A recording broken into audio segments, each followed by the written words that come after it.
Hey y'all, let me get my corporate background off of there. What do we like today? Let's see. There we go. There's my bedroom. There's my kitchen for all of you. Ah, let's see here. There we go.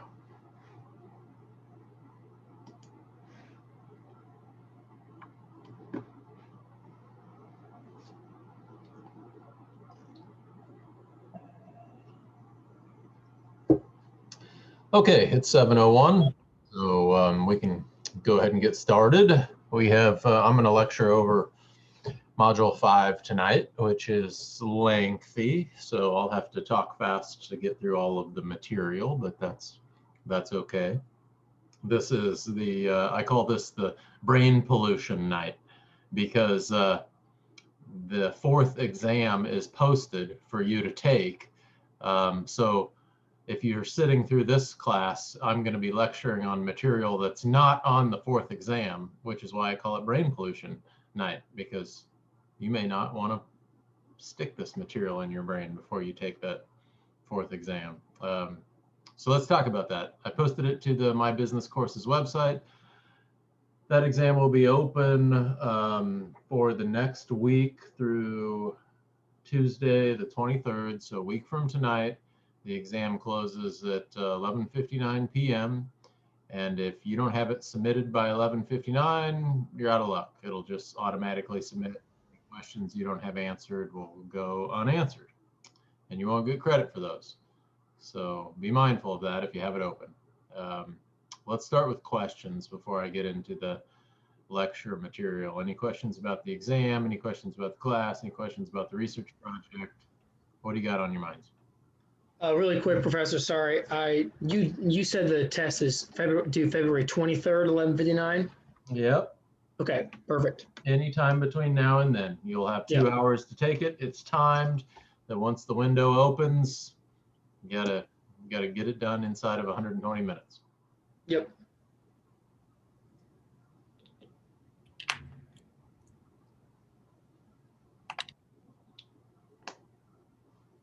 I have a quick question on the research project, Vern. Yeah, fire away, Jim. So I think that you've got the date of April 20th to review it. To be able to get feedback. I wonder, as we're generating a thesis on the company, is there a preliminary? I wonder if there's a preliminary step to where emailing you a few bullet points of like, hey, this is what I think. This is the route I'm going to go down, and giving some. Obviously, you can't come in every case cold, but like giving some initial support. I wonder if it's. I'd hate to get to the 20th and it's like, hey, like, I didn't know how big of an idiot you were, Jim, but I don't know. Uh, I'd like to avoid that, but Yeah. Send me what other ever questions you have. I'll try to chime in. All right, cool. If you've tried to reach out to me yet, then you know I'm not very responsive. So I'll get to it when I get to it. But I think I went through all the outstanding questions today and actually answered them. So I think my inbox is down to 0, which I take as a personal accomplishment. So yes, I'll try to help out however I can. And I had a question about if the 3x5 intro is graded, and also like when the proxy analysis grades will be. And I'm sure you're busy, but No, both of those are pass fail. You either get the points or you don't. So if you turned in a proxy analysis and you understand how your management team gets paid, then you get the 40 points. got it. Do you upload those onto Canvas? No. No, okay, gotcha. But if you don't have any anxiety about it at all, if you know how your management team gets paid, you got the points. Okay, thank you. Yep.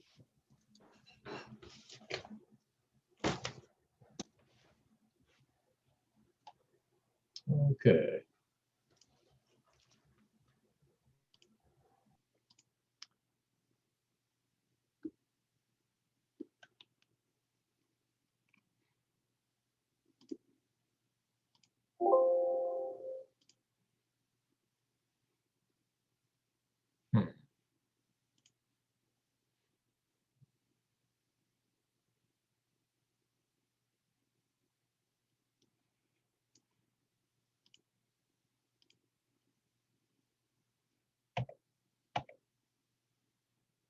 Not sure. Oh, there we go. Okay. Okay, module 5, revenue recognition and operating income. This module is basically going to take us all the way down the income statement. We're going to talk about revenue recognition, operating income, discontinued operations. We're going to talk a little bit about the translation of currency. We kind of got the whole kitchen sink in here. The authors are using module 5 to throw a whole bunch of different topics at us. We're going to take them one by one. There's a little bit of complexity here. I think I mentioned earlier in the semester that by the time we got through the first exam and into the second exam, the material was going to start getting a little bit more technical in nature, and that's 100% true. And you're going to get a taste of it tonight. If it's been a while since you've had accounting, then this might be a little bit of a struggle. If you're fresh on your accounting, then we're going to be covering concepts like sales returns and allowances, and allowance for bad debt expense, and should be a nice little refresher, no problem. So as we get into the material, just go ahead and stop me if you have any questions, and I'll try to take it at a digestible pace. Okay, can you see my screen? Somebody give me a thumbs up. Okay, great. Should be looking at Pfizer's income statement here. We're looking at revenue recognition principles and how do we assess those results. So as you get into your semester research project, there's going to be a statement in your 10K filing that will disclose any revenue recognition policies that are unique to the company that you're looking at. And FASB gives us some general guidelines and rules that we're supposed to consider whenever we recognize revenue. And that's important because revenue doesn't equal cash flow. If revenue equaled cash flow, then this would be a pretty simple proposition. Either we got paid or we didn't get paid.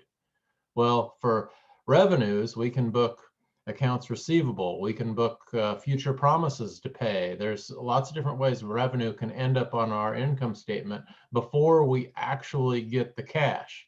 The statement of cash flows will reconcile that. We need to know how those two statements articulate. That's the word that accountants use, how those statements articulate together so that we can reconcile the revenues and the cash flows.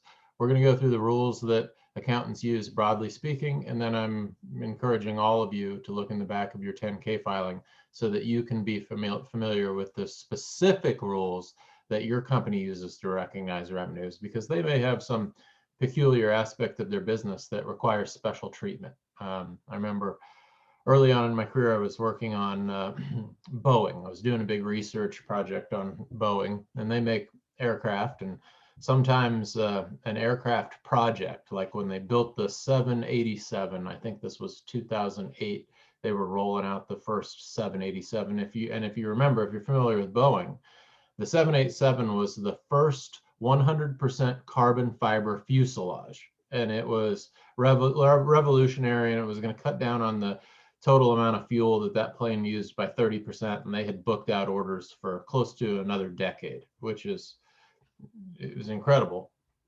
And they called it the Dreamliner.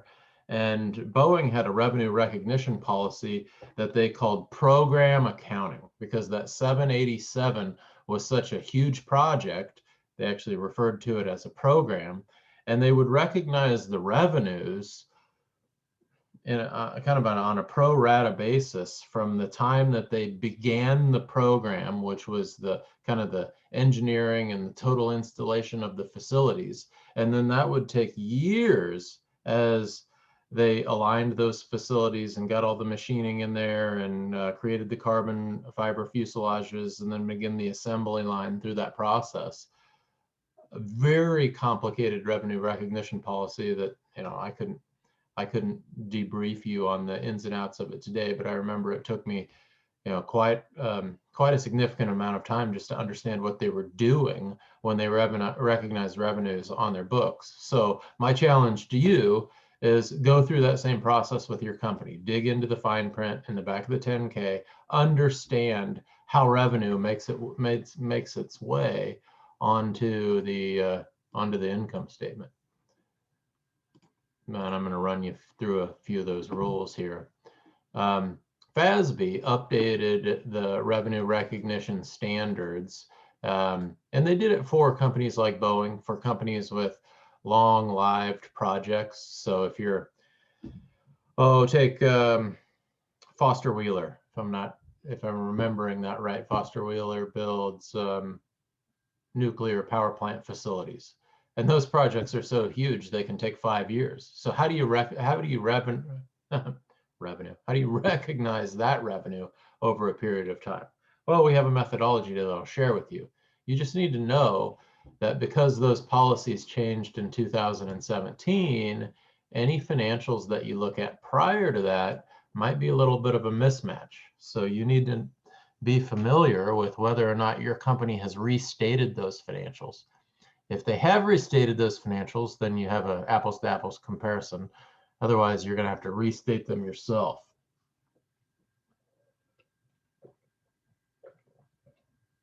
Okay, very high level.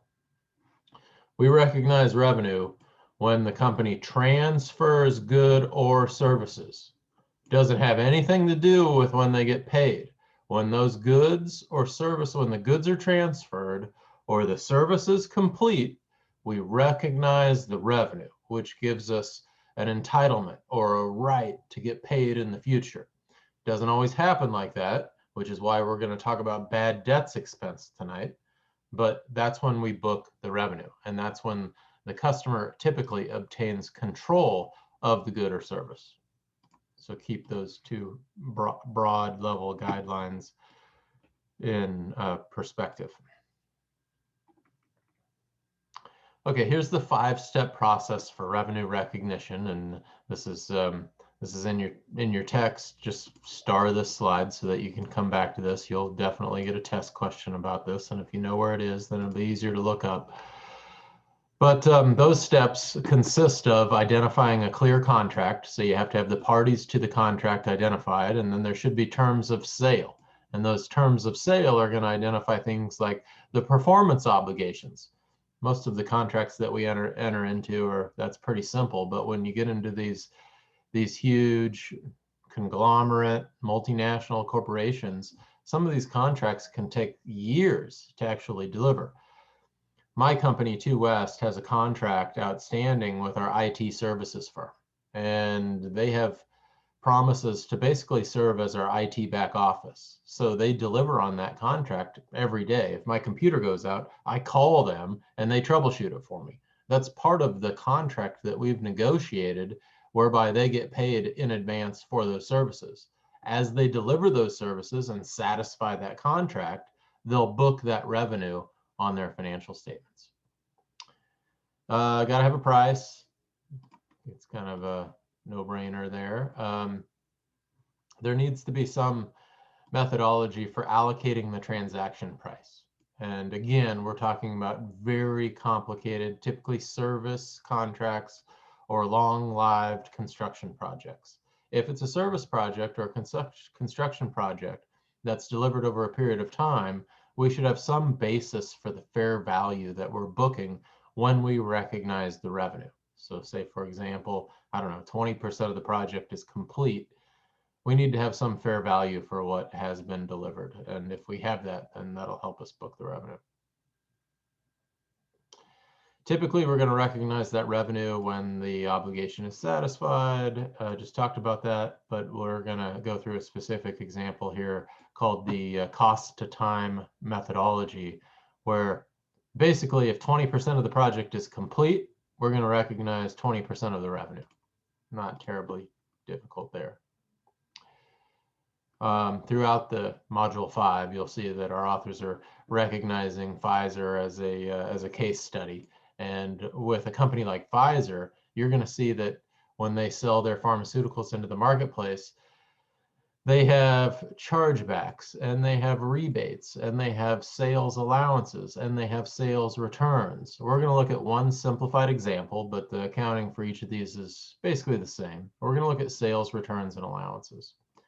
FASB tells us that when we book a sale, that's gross revenue, we simultaneously have to account for what we know to be true. And what we know to be true, given the operating history of a company the size of Pfizer is that a certain percentage of those gross revenues are going to come back to us as sales returns. Because we know that, FASB tells us that we have to book that as a reduction to gross revenue and show net expected revenue on the income statement.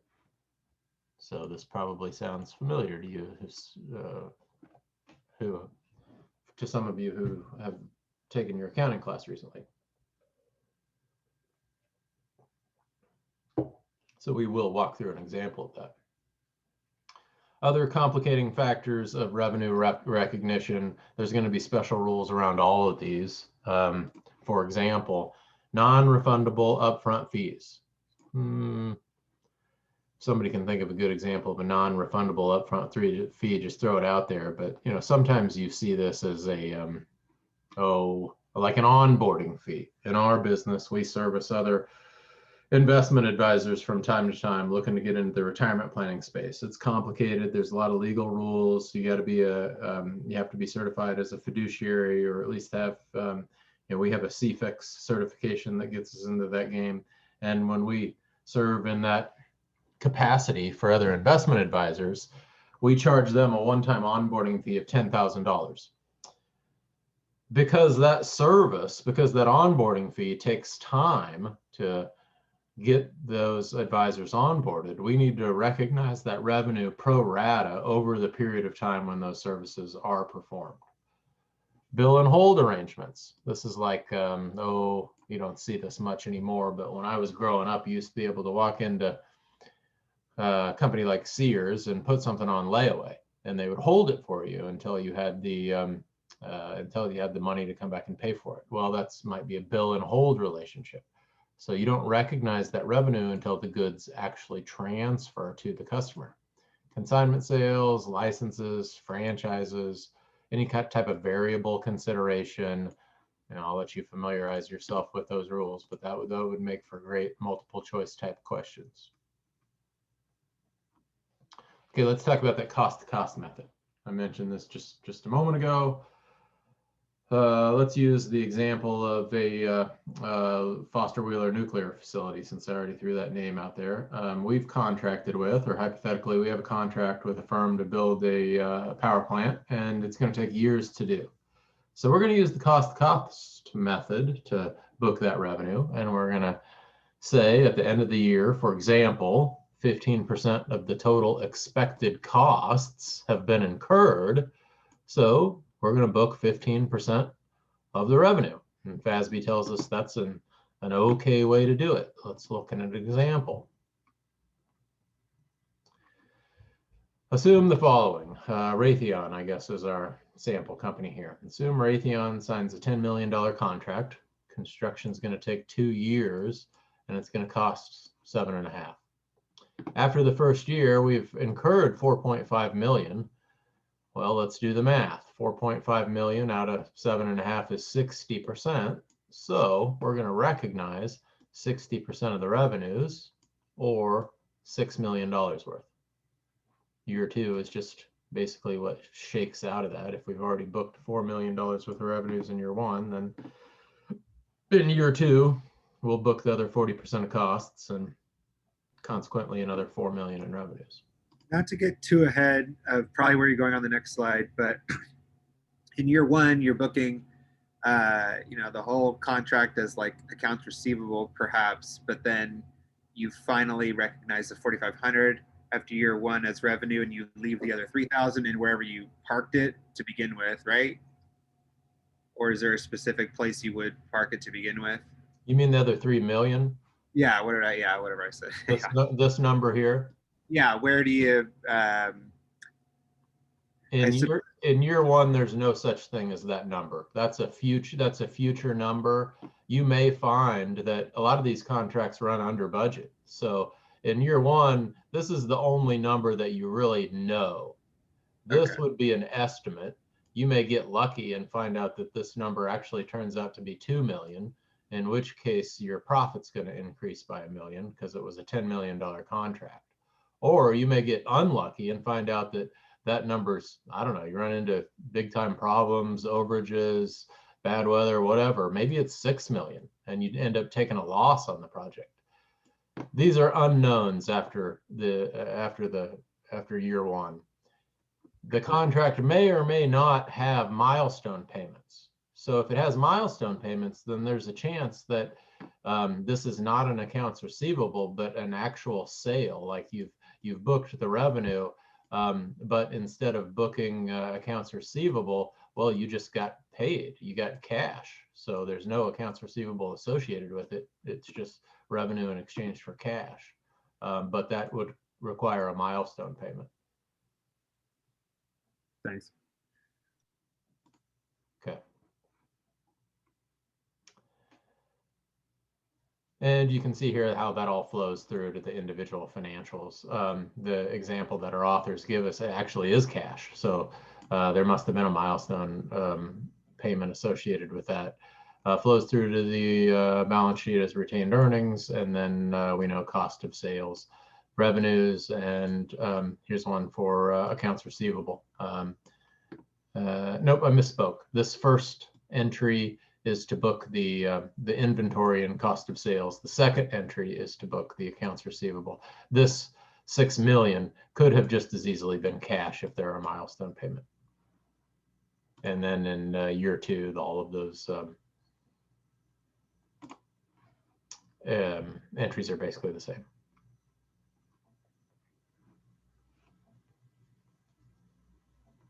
Okay.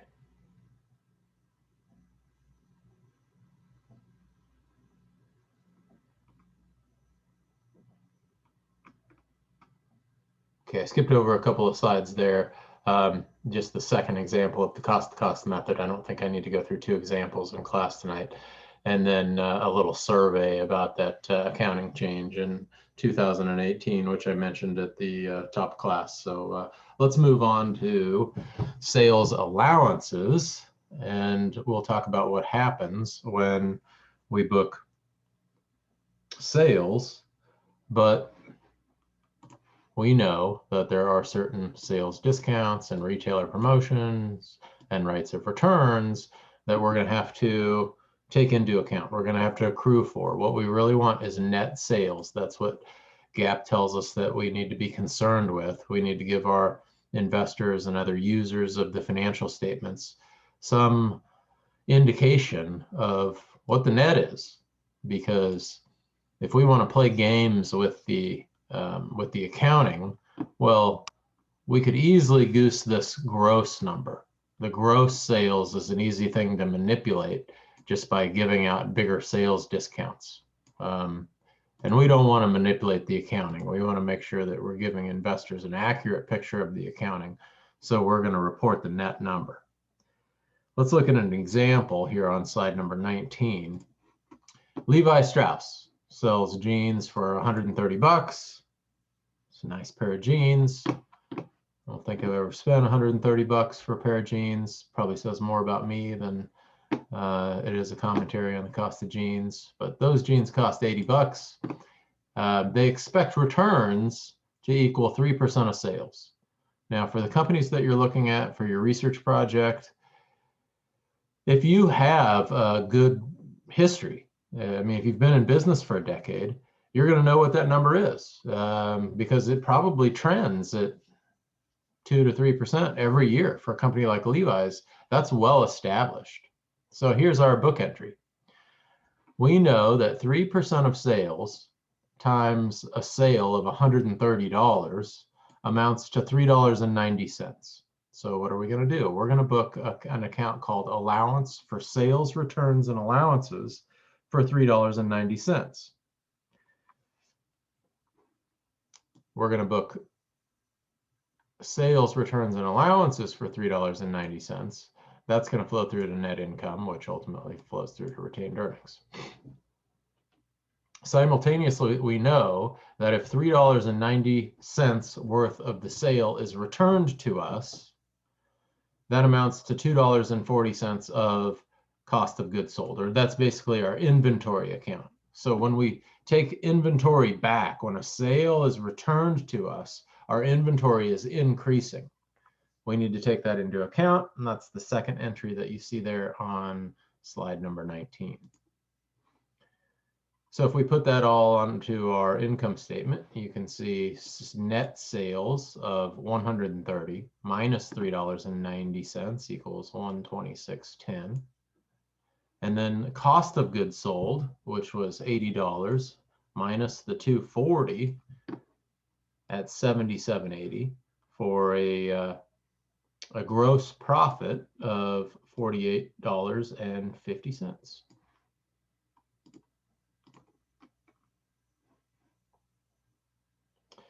These are the schedules that you'll see in the back of your 10K filing. So look these up because you're going to want to familiarize yourself with the sales returns and allowances account year after year after year. And when you see these tables, you're going to see how they flow. Here's the balance at the beginning of 2016.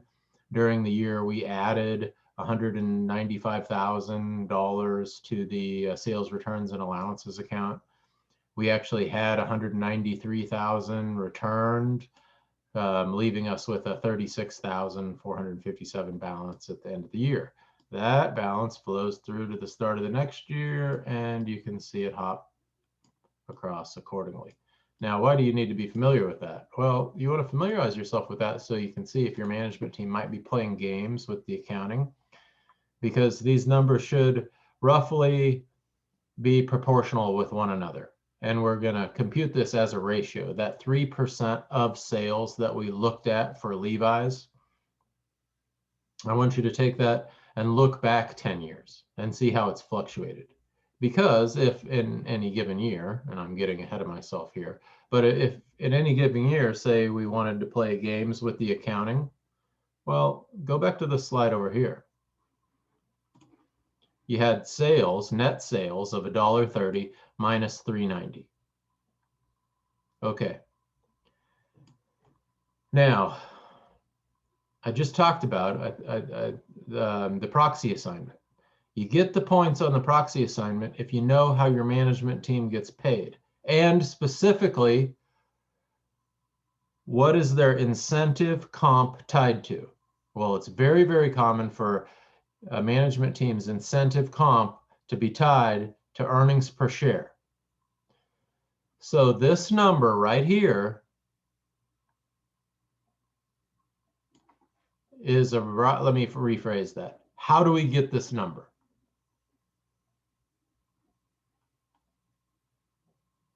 It's a leading question. Somebody jump in here.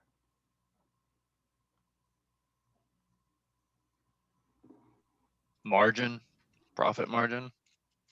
We're going to look to a lot of things. There's, if so, you you answered that question like a very honest accountant.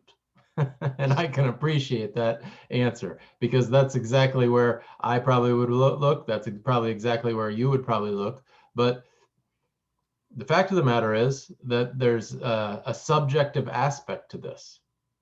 This is an estimate.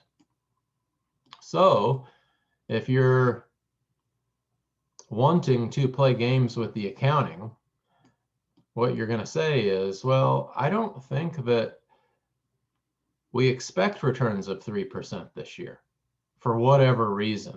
I think this is a higher quality product. We're making a better product than we ever have before. We're only going to get returns this year of 2%. Okay, well, it's management that comes up with that number. It's an estimate. Anytime throughout the whole semester, you hear the authors of our textbook or me use the word estimate, I need for you to understand that introduces an opportunity, maybe even a likelihood that your management team can play games with the accounting. So how would you play games with this accounting? Well, you change that number from a 3 to a 2. Now your sales, net of sales returns and allowances, go from 130 to now maybe this number is a 127. So you just added $1 worth of sales. Now multiply that across 1 million pairs of jeans that Levi is going to sell next year. All that drops to the bottom line, and you just increased your earnings per share by enough to trigger your bonus which puts another $1 million in your pocket as the CEO or the CFO. So when you graduate from UMKC, remember, this is information that you can use for your own purposes. If you need to find a penny, or if you need to understand how somebody else found a penny, this is one of the places that you can do it. Okay, let's look at an analysis of this sales returns and allowances account. Because if you're trying to figure out if your management team is playing these types of games, this little analysis I just walked you through, well, you want to look at things like the additions charged to gross sales, which was the last table that we just looked at. You want to look at things like the allowance account as a percentage of gross sales across time. You want to look at things like the adequacy of the allowance amount. And by looking at those numbers, you're going to be able to quickly identify any discrepancies and then dig in on those discrepancies a little bit to figure out what's really going on there. So let's look at, this is Levi again. Number one was the additions charged divided by gross sales. So in 16, 10.3, 10.1, 9.8. So the additions is declining, which might be an indication that they're not booking enough sales returns and allowances. The allowance account as a percentage of gross sales is 2.8, 3.3, 2.8. So, maybe in the range there. The adequacy, which is the estimated amount of of sales returns divided by the actual amount. 104, so we did a good job of estimating. 107, maybe we estimated too much. 98, we were a little bit light. On the whole, I would say that all of these numbers are generally in the ballpark. If you saw 2018 at like a 1%, that might be too big of a fluctuation. That might be a little pink flag that you'd raise there if you saw that. So pay attention to what those numbers are for your research company. And if you see any outliers, do some digging.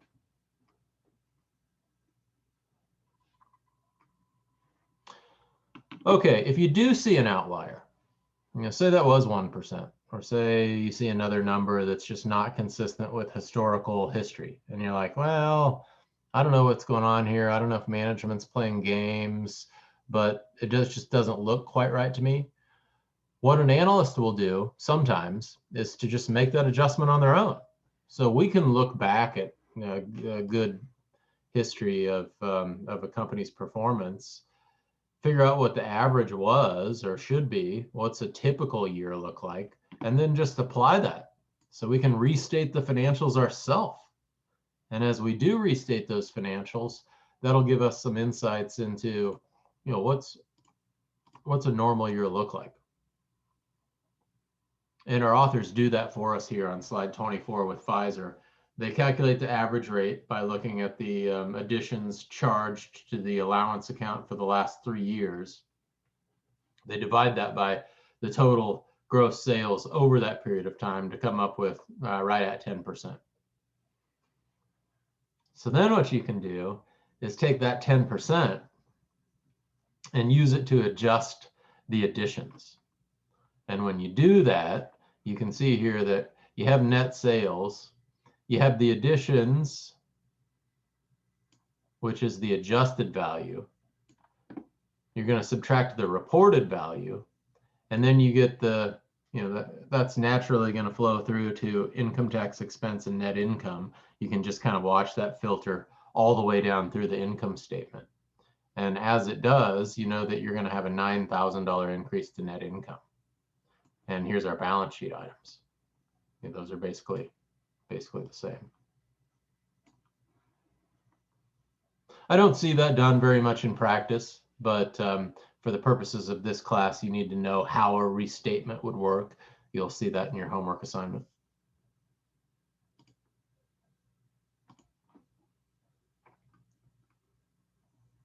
Okay, let's look at deferred revenue. Call me slow or just maybe I wasn't paying attention, but I'm going to try to do everybody in this class a favor because it took me years to figure this out. Unearned revenue and deferred revenue are the same thing. But you see, accountants use those terms interchangeably. And it would have made my life a whole lot easier as a, struggling to learn my accounting if somebody would have just told me those two things are the same thing. Or if accountants would just agree to nix one of those terms and not use it anymore. But that's not going to happen. So when you see deferred revenue, just know that's unearned revenue. When you see unearned revenue, just know that's the same thing as deferred revenue. And that happens when you get paid before you actually deliver the good or service. A good example of this would be like insurance. So insurance companies, they typically get paid at the first of the quarter or at the first of the month, but they haven't done anything.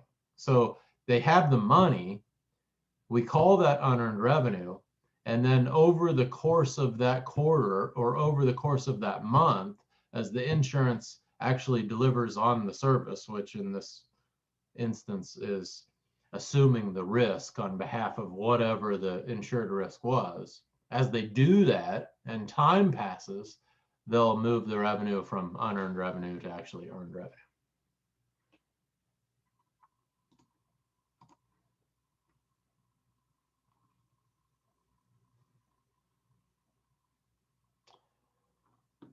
Okay, I forget what this slide was saying.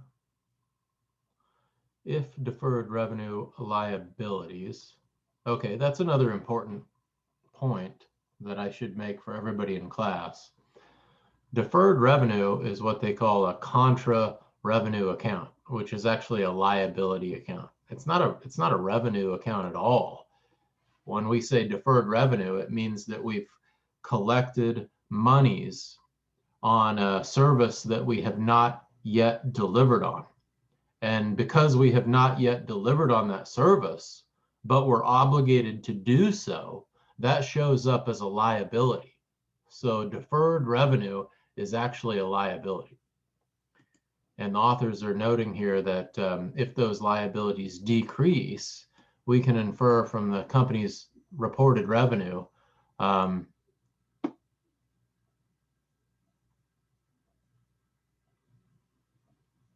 that there may have been fewer new prepayments, which would be a sign of future revenue decline.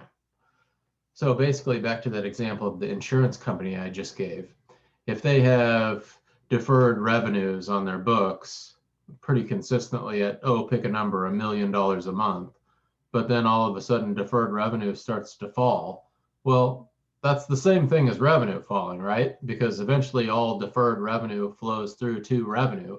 You're just looking at a precursor of what revenue will be in the future. So if deferred revenue falls, yeah, it's a pretty safe bet that revenue is going to fall for a company like that too.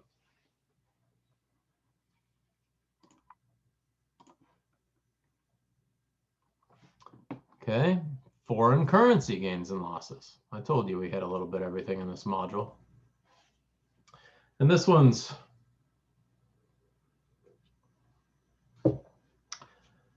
it's a little bit complicated, so I'll take it slow. But once you understand the way the currency moves against each other, I'm hopeful that it'll clear up for you. Okay, so we're going to go into this in some level of detail in Module 10. This is broken out again in Module 10, so we don't even worry about the accounting in Module 5. All we really touch on is conceptually what happens to the income statement and balance sheet. So with regard to the income statement, if we sell goods or services in a foreign market, in a foreign currency, we're going to translate those sales back into US dollars. So as the US dollar weakens relative to that foreign currency, the sales that are translated back into US dollars will increase, and that will create a foreign currency gain or loss. If we have currency in foreign subsidiaries, at the end of the year, we have to translate that back into US dollars so that we can report all of our assets on our balance sheet. As we translate that currency back into US dollars at the end of the year, depending on whether or not the US dollar has increased or decreased in value relative to that currency, we will report a foreign currency translation gain or loss on our books.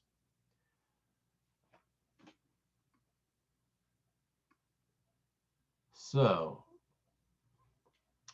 one of the disclosures that our authors look at is for Pfizer, and in 2008, Pfizer translated, or they translated revenues back into US dollars, and the US dollar had weakened during the year, which allowed them a translation gain on those dollars. So let's look at 3 examples here. Number 1, a US company transacts business in foreign currencies. So in this instance, we have a sales contract that's in euros. If the US dollar weakens between the date of the sale and the collection of those euros, we're going to have a transaction gain because those euros get more valuable relative to the dollar. So when we exchange those for dollars, they buy more dollars. They buy more dollars than what the sale was. So we have a transaction gain to account for that.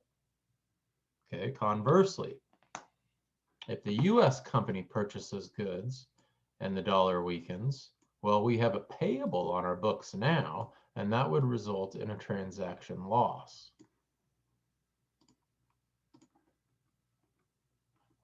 Okay, number 2, US company borrows in a foreign currency. So we have to pay back the loan in a foreign currency. Well, if we've borrowed euros, but our business is predominated in US dollars, and the US dollar increases relative to the value of the euro, it's going to take less dollars to pay that loan back. And that's going to result in a currency gain as that happens.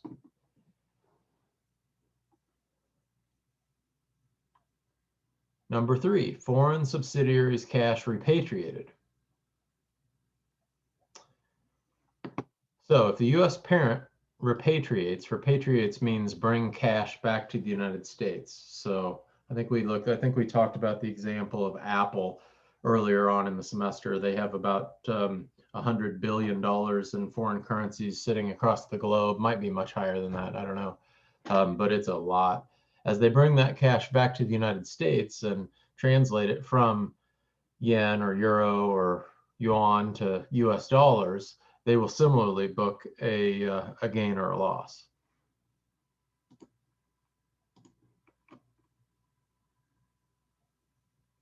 Our authors give us a slide number 34 on the Tax Cut and Jobs Act, which created a one-time tax of 15.5% on any repatriated earnings, which was a big boon for corporate America because that was down from 35%. And we saw a whole bunch of currency repatriated between 2015 and 2017.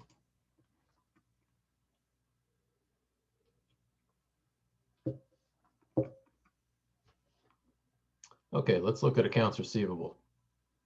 This is going to be very similar to sales returns and allowances. Just like when we book a sale, we recognize that, like Levi Strauss, 3% of those sales are going to come back to us. Well, for accounts receivable, similarly, we know that we're not going to collect 100% of our accounts receivable. Some of those are just not going to pay. Because we know that, FASB tells us that we're required to estimate. What are you supposed to hear when I use that word estimate? That's an opportunity for accounting shenanigans. So FASB tells us that because we know 100% of our accounts receivable are not going to be good, we need to estimate the amount that's going to be bad. So just like with sales returns and allowances, because we have an estimation here, we're going to have an opportunity to manipulate our earnings. So I want you to pay attention to how a nefarious management team might go about doing that if they were so inclined. Right here, you can see how that's reported on a company's balance sheet. You have accounts receivable, and then it's reported less the allowance for doubtful accounts. And then companies give an amount for that allowance, and then the net amount actually shows up on the income statement, balance sheet, excuse me. And one of the more common ways that's calculated is by looking at something called an aging of accounts receivable table. And you might see a company and they'll lay this out as follows, where they have a receivable balance and they will segregate that out into receivables that are current, receivables that are past due by 60 days or less, 90 days or less, and over 90 days. And they've taken a historical analysis of each of those groups, and they know that 2% of current receivables will go bad, 3% of receivables older than 60 days will go bad, 4% less than 90, and 8% over 90.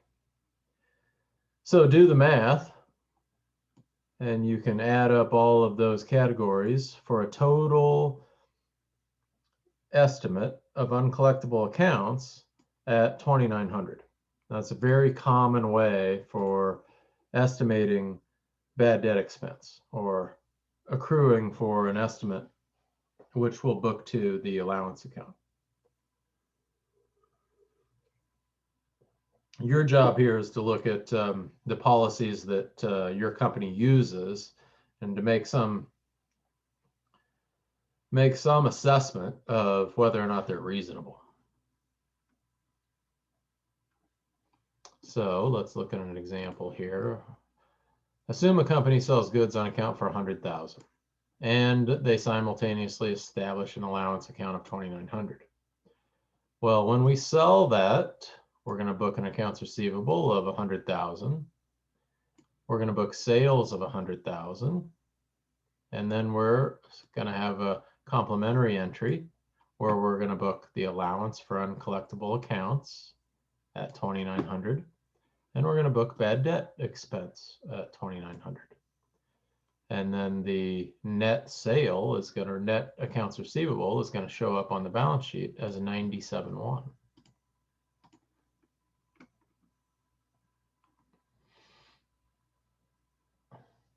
Okay, let's fast forward a little bit. We've already booked an expected bad debt expense or an allowance for bad debt expense. Now we actually have one go bad. So we just booked a $2,900 allowance account. So this should be no surprise. We expected $2,900 worth of accounts receivable not to be collected. And here's our first one. We have a $500 accounts receivable balance from somebody that just declared bankruptcy. Obviously, they're not going to pay us. So because we have an allowance account, we're going to make a deduction from that allowance account. It was 2,900. We're going to subtract 500. And then we're also going to book a credit to the accounts receivable because we know we're not getting paid. So we have to lower our accounts receivable. Now, when we look at the balance sheet, we have an adjusted accounts receivable number, a new allowance for bad debt number, and the same accounts receivable.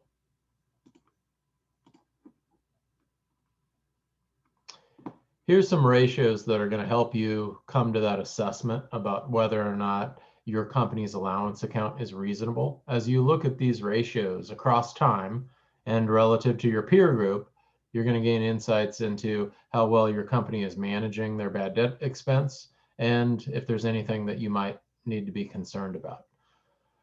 So look at a ratio called accounts receivable turnover. Again, look at Bloomberg, look at Morningstar, look at some of the other resources that are available through the library out there at UMKC. And most of these ratios have been calculated for you already. Days sales outstanding. You can see for Pfizer, one was 6.6 times, one was 53.3 times. And if you do a trend analysis on those, you're going to be able to see whether or not those ratios are getting better or getting worse over time. If they are getting better or if they are getting worse, there should be reasons behind that. So when accounts receivable grows more quickly than sales, well, that might be a sign that we have lower turnover ratios or a higher percentage of accounts receivable or a lengthening of days sales outstanding. That's how the ratios are going to be affected. But the underlying cause might be due to more lenient credit policies or deteriorating credit quality. And both of those would be red flags that you might want to do a little investigating into to find out why your company has extended more credit terms, because there may be some strategy behind that. There may be good reason for it, but you as the analyst needs to know. This is that trend analysis I was just talking about. As you look at those ratios over time, you're going to be able to draw out those trends.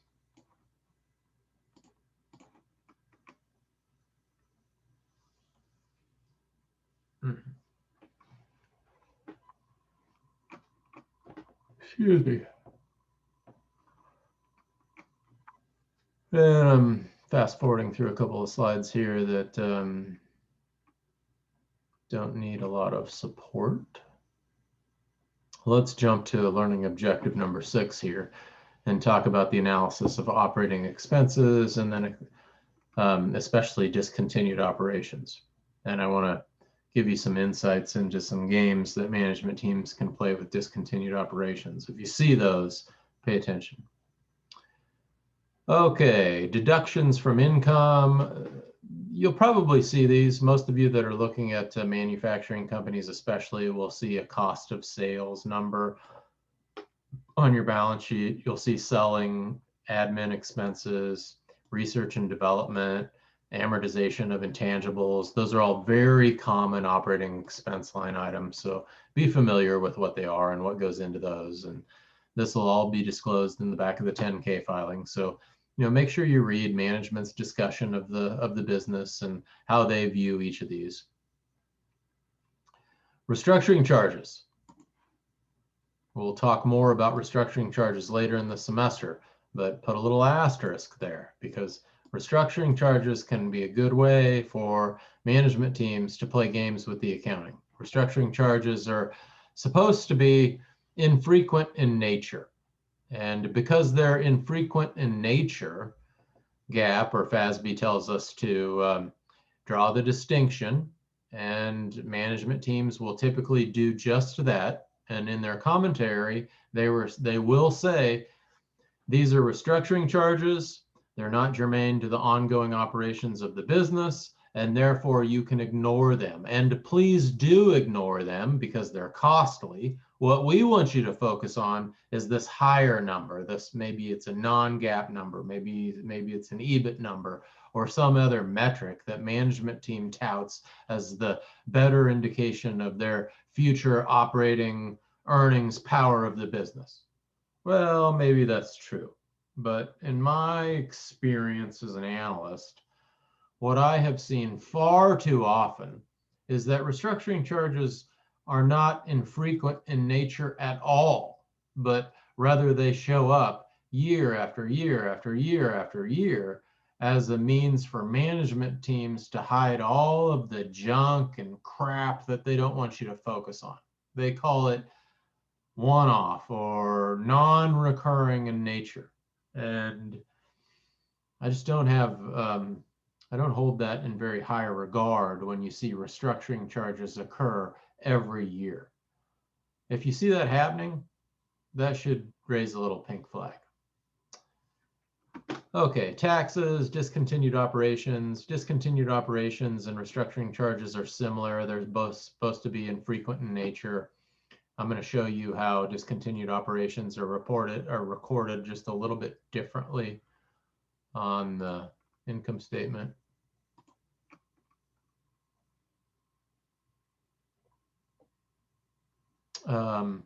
R&D costs are expensed, and there's a big debate in the investing community right now that when you see technology companies like Facebook, Amazon, Netflix, Google, so on and so forth, I think those companies are close to 60% technology companies.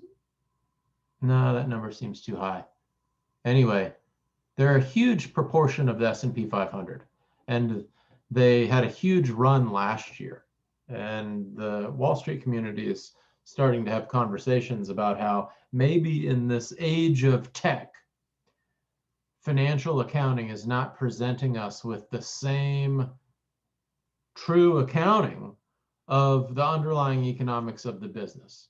And one way that might be getting distorted, especially as it pertains to the balance sheet, is on account of the recording of research and development costs as expenses. Because if we thought of research and development costs as assets, like say you're building a manufacturing facility. Well, when you build a manufacturing facility, you got warehouse costs, and you got equipment costs, and you got inventory costs, and you have everything that you need to invest in to produce a future income stream. Well, for these tech companies, that's exactly what research and development is. You put the money in today with the research and development of the ideas and the software and the pharmaceuticals, and you're really building the intellectual property that you will need to sustain a future income stream. But that doesn't get reported on the balance sheet. It only gets pushed through the income statement. So the contention is that if you were to record this as an ongoing asset, ratios like price to book, which have historically been much more meaningful in the analysis of companies, would continue to take on the historical relevance and, I don't know, maybe gravitas that they had. So that's probably more than you needed to know, but it's a hot topic right now, and I thought it might be worthy of sharing.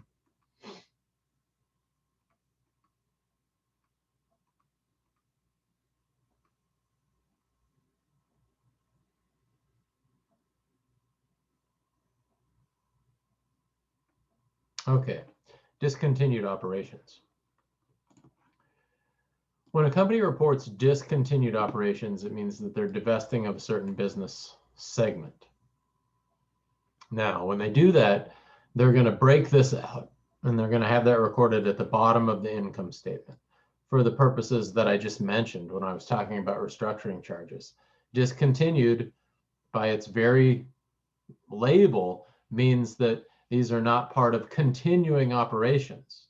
And as an analyst, as a user, maybe as a bank, maybe as an employee, whoever it is that's looking at these financial statements, generally they're interested in the ongoing future earnings capacity of the business. And that is reflected by continuing operations, not discontinued operations. So we break it out. And when we break it out, we always separate two categories. We separate the income from discontinued operations, because it might take us a while to actually get rid of those. We designate it today as a discontinued operations, but that doesn't mean we've sold it yet. It just means it's been designated as a discontinued operations. It's our intent to dispose of this or sell it in the future. 6 months, 9 months, 18 months might go by while we're disposing of these assets. During that period of time, we expect income on those assets. Okay, great. Then we have a gain or loss on the disposal of discontinued assets. When we actually do get rid of those assets, when we sell them, when we dispose of them, we're going to book a gain or loss. All three of those, both of those are presented net of tax for a net gain or loss on discontinued operations.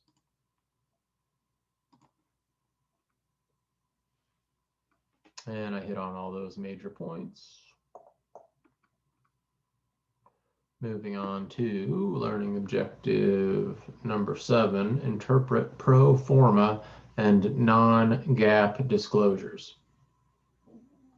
I love this little section of module number 5 because our authors do a pretty good job of alerting everybody that anytime you see pro forma or non-GAAP, you should be highly, highly skeptical, because that means all of a sudden you're outside the safety of GAAP. I mean, when companies report something as GAAP, generally accepted accounting principles, they're underneath the purview of the auditors.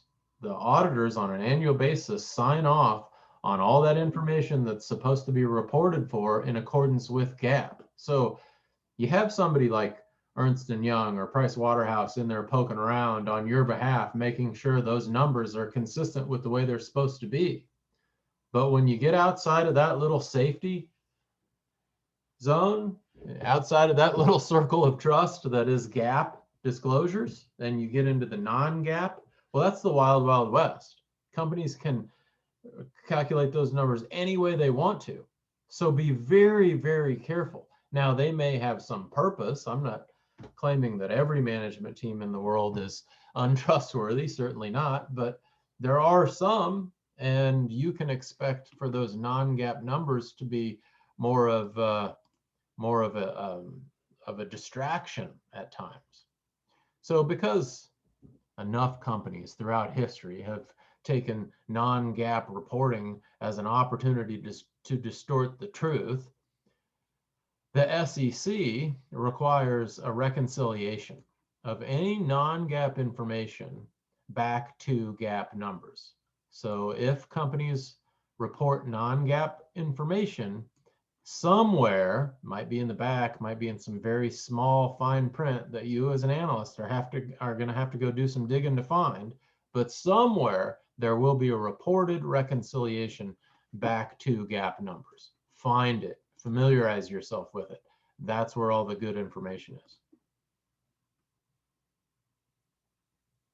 And our authors give us an example of Pfizer that I won't go into. I love this warning.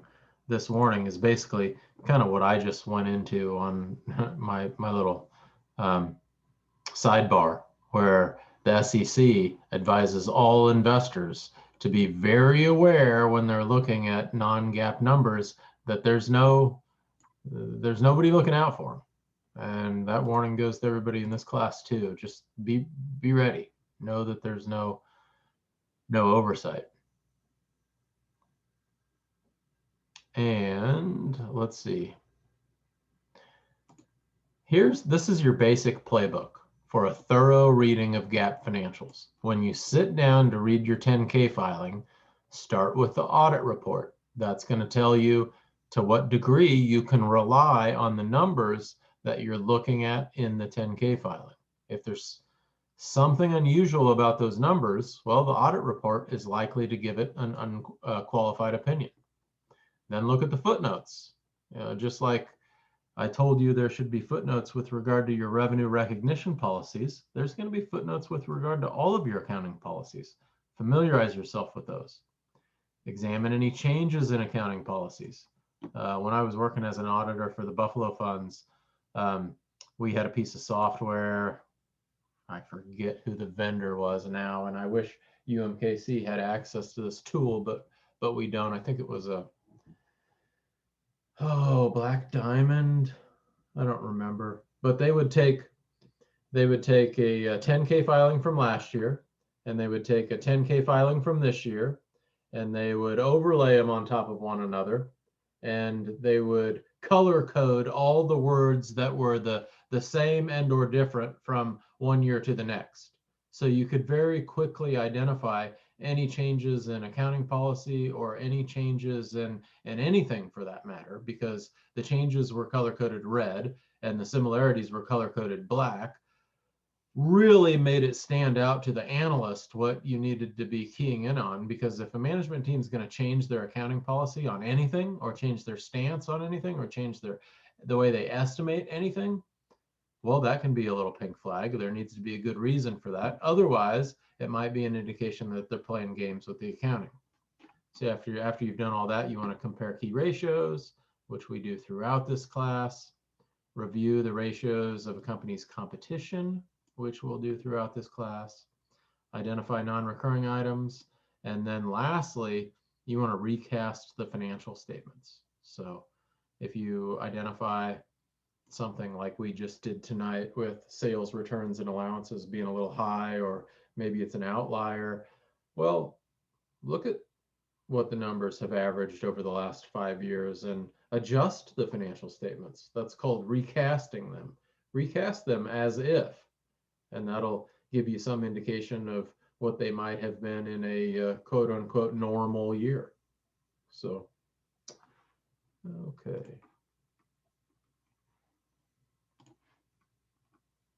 And that is my lecture over Module 5. Lots of material in there. I was moving pretty fast this week because I ran 15 minutes long last week, and I knew I was going to have to talk quickly to get through it all. So let me pause there, take questions on Module 5, any of the material that we covered tonight, or the exam.